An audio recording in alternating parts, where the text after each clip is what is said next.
Good morning, everybody. It's story time today, and it's also Good Friday, which means that Sunday is Easter. And for some of us, we get to see the Easter Bunny leave some treats. So we're going to start off today with Easter surprise, and I hope you guys have some awesome surprises on Sunday. Easter surprise.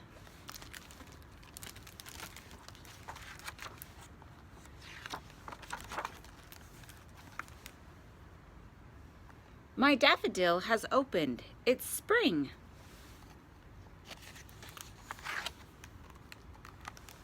My brother Max stays home because it's the school holidays.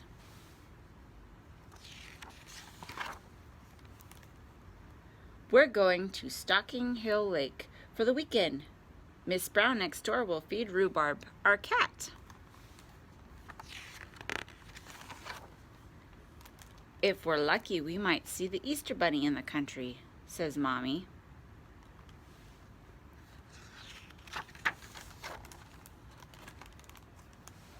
We're staying in a little cabin on the lake. There are bunk beds in the room. Max takes the top bunk, and I take the bottom bunk. I put on my pajamas and brush my teeth. Not those books, I tell Mommy. Tell me a story about the Easter Bunny. The next morning, we decorate eggs with colored paints. Max paints an orange dot on his nose. Mommy ties a new yellow ribbon on my sunbonnet, and we go rowing on the lake. The sun squints on the water. I can't see any bunnies, I say. Bunnies don't swim, silly, says Max. The next day is Easter. It's time for the Easter egg hunt. Max looks in some bushes and finds a chocolate egg wrapped in silver paper. Then he finds a marzipan duck and a chocolate rabbit. I can't find anything. Mommy helps me. She tells me that I'm getting warm when I get closer to something. I find a little basket of sugar eggs. Warmer, warmer, hot, hot, hot. I find a new pink toy mouse with a bell for Rhubarb. Then I find a chocolate bunny with a pink ribbon.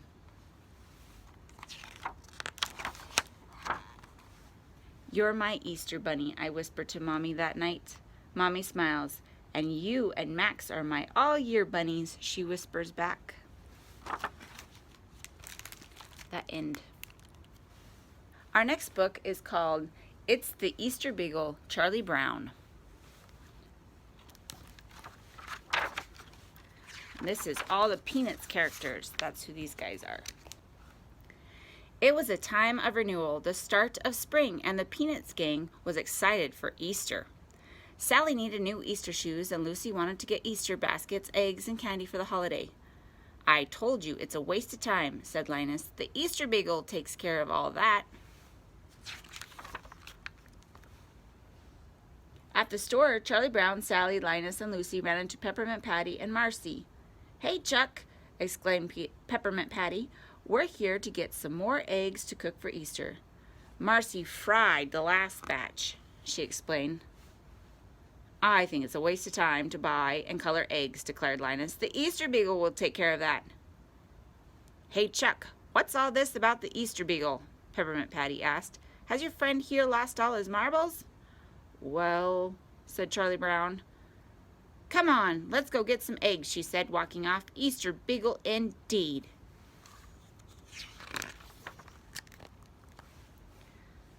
The kids went inside the store to do their shopping. Sally and Snoopy tried on Easter bonnets. They giggled at how silly they looked in the different hats.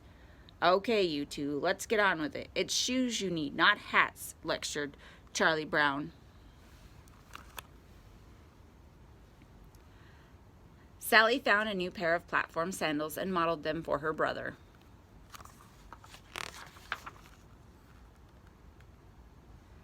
Meanwhile, Snoopy discovered some beautifully decorated Easter eggs.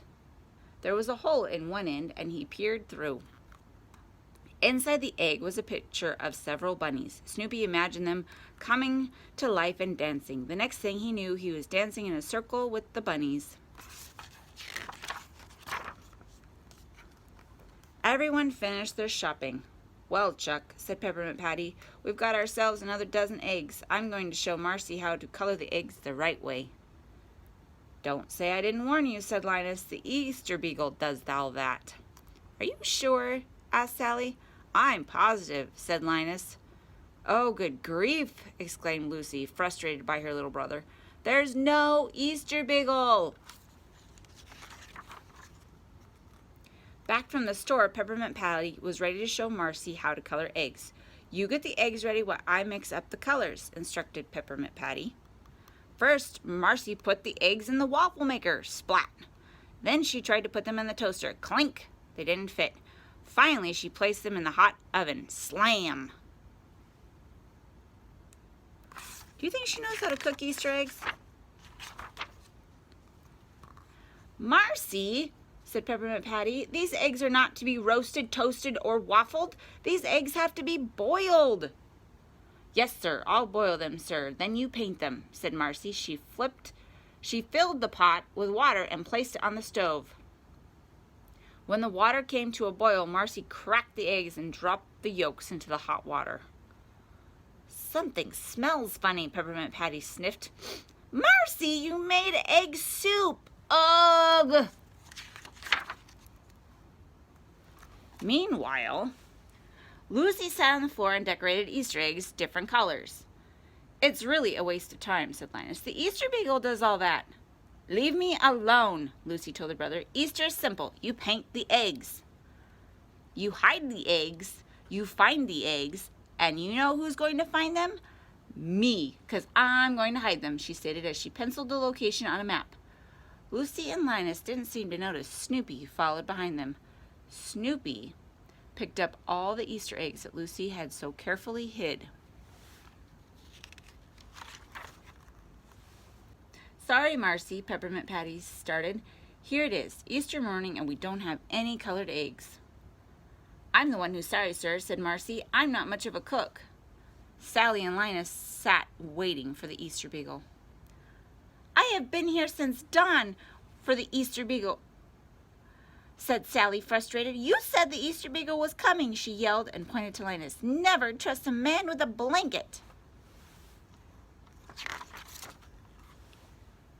He's coming, Linus exclaimed. The Easter Beagle is coming.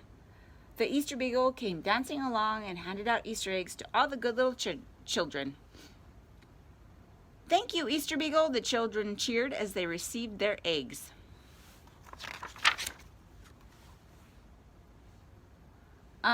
What do we do with the Easter eggs now that we have them, sir? Asked Marcy. We put a little salt on them and eat them, Peppermint Patty exclaimed. Marcy took out the salt and shook it over her colored egg and took a bite. Crunch! Tastes terrible, sir, Marcy declared. Are you supposed to eat this part of it? You're supposed to crack it open and eat just the boiled egg. Lucy looked at the beautifully decorated egg. The Easter Beagle gave me my own egg, she exclaimed. These are the eggs I hid. I plan on finding them all, she yelled angrily. She decided to confront Snoopy and stormed off towards his doghouse. Just as Lucy was ready to let Snoopy have it, he gave her a kiss on the cheek. Lucy's heart melted and she was no longer mad. Ah, the Easter Beagle. Aren't these silly kids? All right, our next one is called Egg Napped. Here we go. Let's take a look at what these geese are doing and what happened to their egg.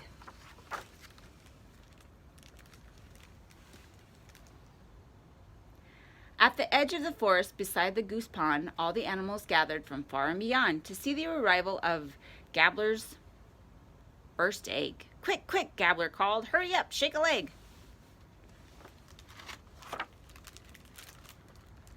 Gabbler strutted about. He was puffed up with pride. His shy wife was blushing. She wished she could hide. Just then, Mrs. Gambler rose up in a hop, and out came the egg with a psh and a pop. Mercy me! The animals cheered. Gobbler honked with great zest. Join us now for a party and a giant forest fest. While the others were dancing and feasting that day, the egg tipped and tottered and tumbled away. It rolled past the pond. It rolled down the hill, and nobody noticed, no one, until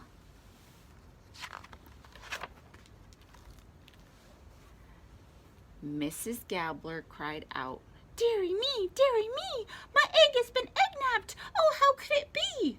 Poor Gabbler was frantic. His missus was wild. That egg was the beloved. The egg was their child.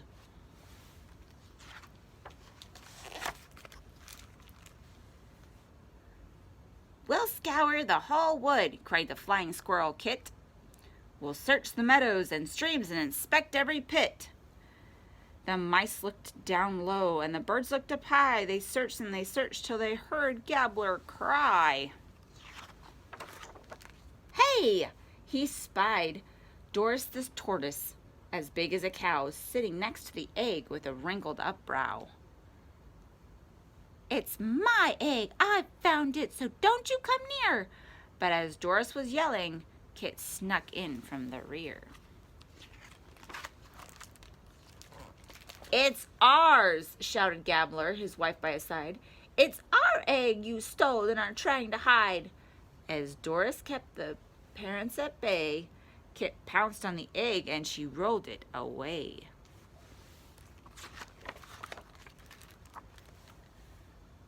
But Kit tripped and she slipped and she fell to the ground and the egg rolled away without making a sound. It rolled down the hillside around an old stump. Over the footbridge it went bump, bump, bump. The egg kept on rolling and reached a high ledge where it teetered and tottered right there on the edge. "Oh no!" Gabbler cried. Mrs. G closed one eye. Then suddenly something swooped down from the sky and scooped up the egg in its powerful claws.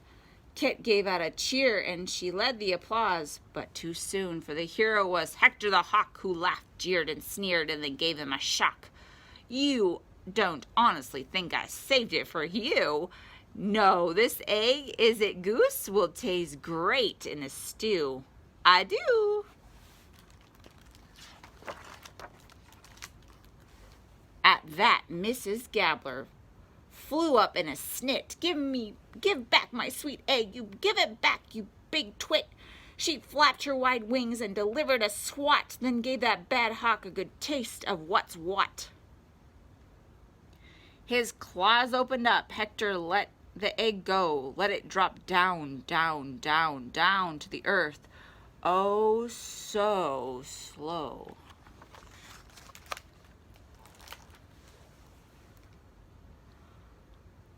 On the ground, all were screaming and dashing about. "Try to catch the Gabbler's egg," was each animal's shout. Some ran left, some ran right, others jumped all the while. But the animals crashed and collapsed into a big pile. Oof.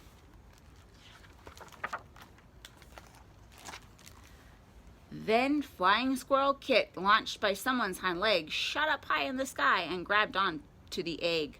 With all four of her paws, Tiny Kit hung on tight, and she stretched out, her flaps parachuting in flight.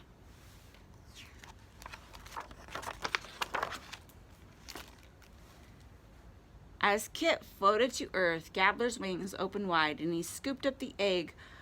"Our egg is safe!" his wife cried. "We saved Gabbler's egg." Feisty Kit led the cheer. "We worked as a team, and we saved someone dear."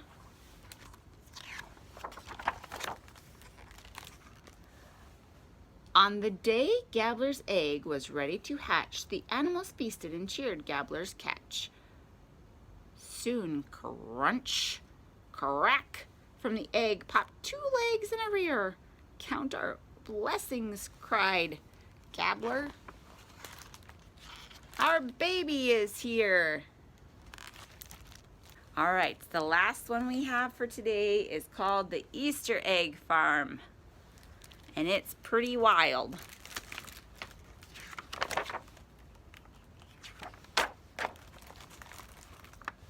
The Easter Egg Farm.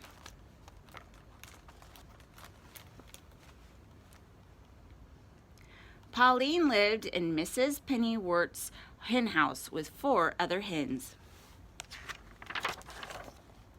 Each day, Mrs. Pennyworth collected the eggs. "Only 4 eggs again today?" she asked. "Somebody isn't doing her job. Are you all trying?" The hens clucked. "Well, try harder. I want 5 eggs tomorrow." "Concentrate!" Pauline was embarrassed. She was the one not laying an egg. Every time she tried, the other hens squabbled. Pauline couldn't concentrate in all the confusion. "Pauline is lazy," one hen clucked. "I am not lazy," Pauline said. "I'm just different." She turned her back on the others and concentrated very hard.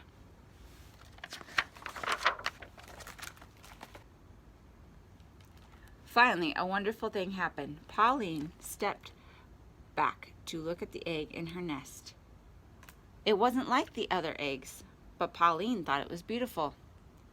"Get a load of this," another hen cackled. "Pauline just laid the world's ugliest egg."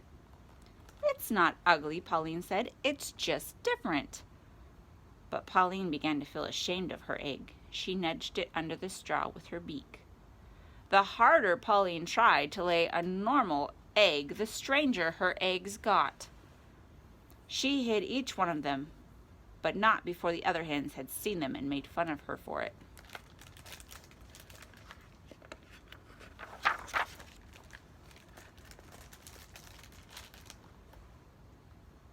When Pauline couldn't stand the teasing any longer, she made herself a nest outdoors. She stared at the sky, concentrating very hard. This time her egg came out blue with clouds, but before Pauline could hide the egg, someone saw it. Mrs. Pennyworth. "Pauline, what a lovely egg," she said, holding it up to the sunshine. "This is too unusual to crack open for my breakfast. I'll have to put it on my windowsill where everyone can enjoy it." The next day, Pauline laid an egg that was even more unusual. Mrs. Pennyworth was delighted. "Can you make any more eggs like this?" Then Miss Pennyworth noticed the ladybug on a blade of grass right in front of Pauline. "Hey, I get it. The egg comes out looking like whatever you see, right?" Pauline blinked. She wasn't quite sure how it worked herself. "This is fantastic," Mrs. Pennyworth said. "Come into the house with me. We'll have to see what kind of eggs you lay there."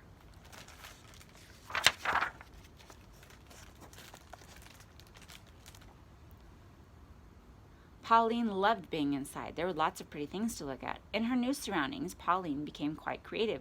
Soon her unusual eggs lined the windowsill of Miss Pennyworth's house.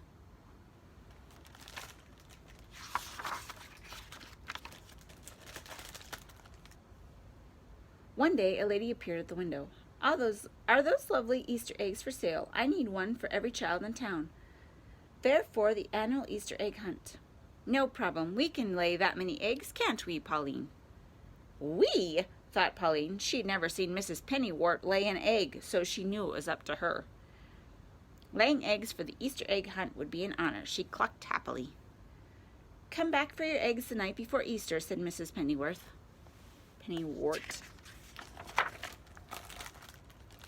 Pauline was excited. She started laying 2 eggs a day, then 3, then 4. Mrs. Pennyworth began taking Pauline on the field trips for inspiration.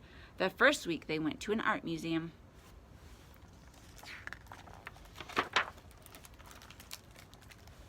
The second week they went to the ballet. Pauline was so thrilled by the music and dancing, she laid more eggs than ever when they got home.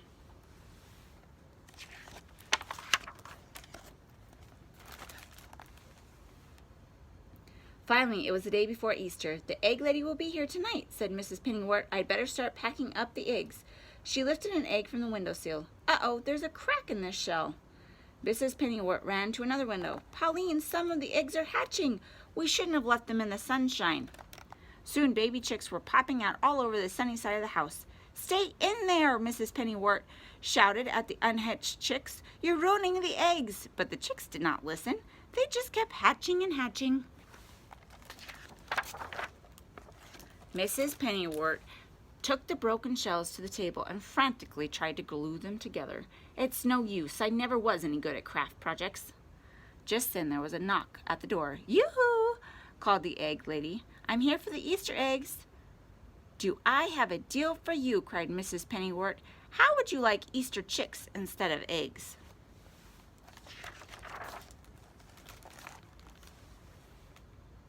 "Terrific!" the egg lady said as bright-colored chicks scurried around her. "Easter chicks are even better than Easter eggs." Mrs. Pennywort helped the egg lady gather the chicks, but as fast as they were popped in the basket, the chicks jumped out again. Mrs. Pennywort heard a clucking noise and looked up. Pauline was fluffed up twice her normal size. She spread her wings like an umbrella, protecting the chicks who raced toward her. "Oh, Pauline," said Mrs. Pennywort, "of course we can't give away the chicks. They're your babies." "But what about the Easter egg hunt?" the egg lady said. "The eggs on the shady side of the house didn't hatch," said Mrs. Pennywort. "You can take those." Pauline kept all of her babies. She loved being a mother. Every day she took her chicks for a walk, showing them the beautiful things around the farm. The chicks' grown-up feathers started to come in. "These chicks sure are different," said Mrs. Pennywort. Pauline clucked proudly.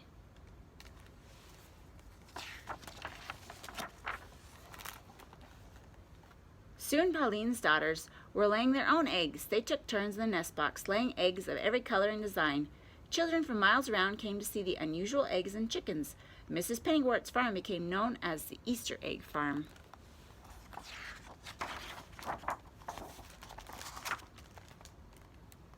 Pauline still lives on the Easter Egg Farm, but she does not lay as many eggs as she used to. Now, whenever she feels an egg coming on, Pauline closes her eyes. She doesn't concentrate on anything. She just lays a perfectly ordinary plain white egg, just to be different.